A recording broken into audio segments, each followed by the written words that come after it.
जिसे एकादशी व्रत रहना हो उसका नियम है प्रतिदिन जो तुलसी जी की भक्ति करता है, तुलसी का पौधा रोप करके तुलसी जी का सिंचन करना, तुलसी जी को तिलक लगाना, तुलसी जी को माला पहनाना, तुलसी जी की परिक्रमा करना, तुलसी जी को प्रणाम करना, वो कोटि सहस्त्र युगों तक ऐसा महान सुकृत होता है कि भगवान श्री कृष्ण के नित्य समीप रहता है जो तुलसी जी की सेवा करता है। जब तक मनुष्य की लगाई हुई तुलसी की शाखा प्रशाखा बीज पुष्प सुंदर दल से तुलसी जी सुशोभित होती है, तब तक हजारों कल्पों में श्री हरिधाम में रहते हुए उसका कभी पुण्य नष्ट नहीं होता। जैसे एक दिन 1000 कल्प, 2 दिन 2000 कल्प वो भगवान के नित्य धाम में महान सुकृत के बल से भगवत धाम में रहेगा, जो तुलसी जी का पक्का मान लीजिए। जब स्वयं में से तुलसी जी रोपण करके तुलसी जी का एक वन लगाया और रोज नवीन नवीन मंजरी तुलसी दल लेकर प्रभु के चरणों में कहीं न कहीं तुलसी जी की कृपा हुई। वृंदावन, ये वृंदाधिष्ठात्री देवी वृंदावन की है, इनकी कृपा के बिना। हे चंद्रानने, संपूर्ण पत्रों और पुष्पों को जो उतार करके सम्मान पूर्वक पहले प्रार्थना करनी चाहिए। हे वृंदा देवी, हे तुलसी जी, भगवान श्री हरि की पूजा के लिए या प्रियाजू की पूजा के लिए हम आपके कुछ मंजरी कुछ दल लेकर के सेवा करना चाहते हैं, आप कृपा करके मुझे दीजिए। और फिर उतार दें, ऐसे नोचना नहीं, बहुत सम्मान से बहुत प्यार से तुलसी जी प्रसन्न होती हैं। जो मनुष्य तुलसी दल से श्री हरि की पूजा करता है, कोई भी पाप उसका स्पर्श नहीं कर सकता। पूर्व में किया हुआ कोई भी पाप उसको दंड नहीं मिलेगा, जो तुलसी जी की आराधना नित्य करता है। अब इतना जल भी न चढ़ा दे, मार पुण्य हो जाए और तुलसी जी अंतर ध्यान अनुकूल जल, जैसे मान लो गमले पे है इतना बड़ा तांबे का, रोज उससे अब भर के लोटा चढ़ा दोगे 2-4 दिन में अंतर ध्यान हो जाएंगे। तो बहुत विवेक से जरूरत है, मगर भारी पुण्य होगा। अब इतना बड़ा लोटा रोज जल चढ़ाओगे तो 2-4 दिन में पीली होके अंतर ध्यान हो जाएगा। इतना अनुकूल जल चाहिए, एक तांबे का छोटा सा दिया रोज डालो, उसमें कोई फर्क नहीं। और गमला उठाकर धूप में विराजमान करो। सेवा का मतलब क्या है? जो तुलसी जी को जल अर्पित करके तुलसी जी की सेवा करता है, हरि चिंतन करता, कभी कोई पाप उसका स्पर्श नहीं कर सकता। 100 भार सोना, 400 भार चांदी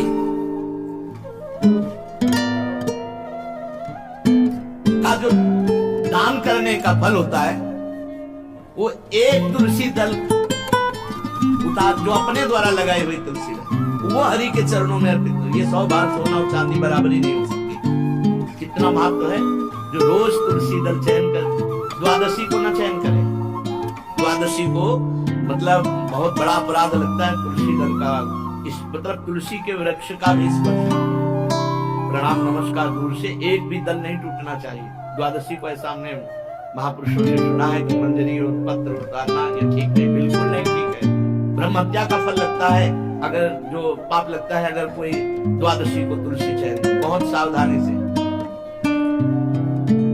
जिसके घर में तुलसी का बगीचा होता है, कई पौधे होते हैं, उसको कहीं तीर्थ जाने की जरूरत नहीं, उसका घर तीर्थ है जिसके घर में तुलसी के पौधे हैं। और यमराज कभी उस घर में किसी भी मरने वाले को लेने नहीं आएंगे।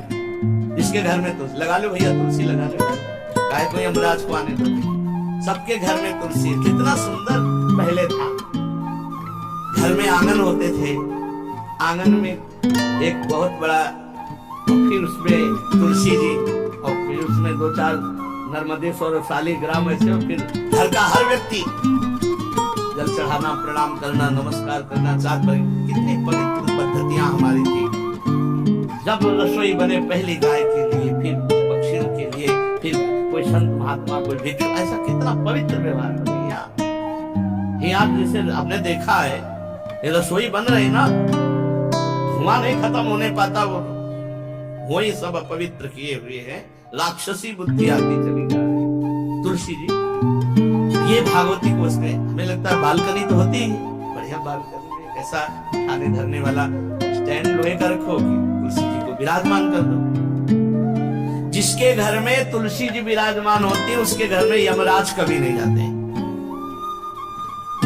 जो तुलसी जी का सेवन करता है उसकी सारी कामनाएं तुलसी जी पूर्ण कर देती है। तुलसी जी को लगाना, तुलसी जी का पालन करना, तुलसी जी को सिंचन करना, तुलसी जी का दर्शन करना, तुलसी जी का स्पर्श करना, मनुष्य के द्वारा जो मन, वाणी और शरीर से पाप हो गए सबको तुलसी महारानी क्षमा कर देती, दग्ध कर देती। पुष्कर आदि तीर्थ, गंगा आदि परम पावन नदियां, ये सब जो स्नान आदि अवगाहन आदि करने का फल देते हैं वो केवल तुलसी जी घर में विराजमान है उसको फल मिल जाएगा। कितने बढ़िया। जो तुलसी जी की नवीन मंजरी प्रभु के चरणों में अर्पित करके प्रणाम करता है, वो चाहे कितना भी अपराध किए हो वो कभी यमपुरी को नहीं देखेगा, कभी यमराज के पास नहीं जाएगा। जो मनुष्य तुलसी काष्ठ का घिसा हुआ चंदन लगाता है उसके सारे संचित भस्म हो जाते हैं और क्रियमाण जो वर्तमान वो कभी उसको बांध नहीं सकते। तुलसी जी का काष्ठ का घिसा हुआ चंदन, जिसके घर में तुलसी की छाया होती है वहां पितरों को अपने आप कल्याण प्राप्त हो जाता है। जो श्राद्ध करने से लाभ मिलता है पितरों को, घर में तुलसी लगा के जो तुलसी की छाया और बड़ा पितरों को तृप्ति मिलती है। चतुर्भुज ब्रह्मा जी सारंग धनवा श्री हरि के महामहिम स्वरूप की अनुभूति करने के लिए भी कहा है कि तुलसी जी का महान महात्मा है। अगर तुलसी जी का सेवन करे तो भगवान श्री हरि की महिमा को जान जाएगा। स्त्री हो या पुरुष, पुरुष नपुंसक नारी वा जीव चराचर कोय, सर्व भाव भज कपट तज मोह परम प्रीत। शरीर वर्दी है, हमारी पोशाक है, हम सब एक हैं, आत्मस्वरूप है, कुछ अलग नहीं है। शरीर केवल पांच भौतिक है तो सबका पांच भौतिक है, उसमें चिन्ह है स्त्री पुरुष के पास। इसके लिए भगवान की आराधना निषेध थोड़ी है।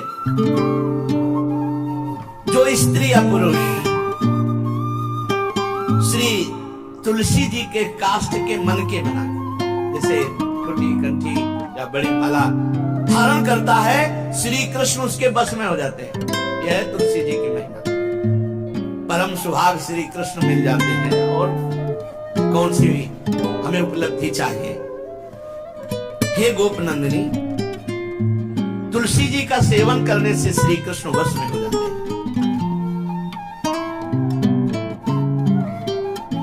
जो तुलसी की माला से नाम जप करता है, काउंटर वाली बात तो स्मृति के लिए भाई है, हम निषेध नहीं करते, नहीं बहुतों के भजन बंद हो जाएंगे, पर हम इतनी महिमा जरूर बता देते हैं कि तुलसी माला से जो नाम जप किया जाता है उससे आध्यात्मिक सिद्धि बहुत अधिक होती है।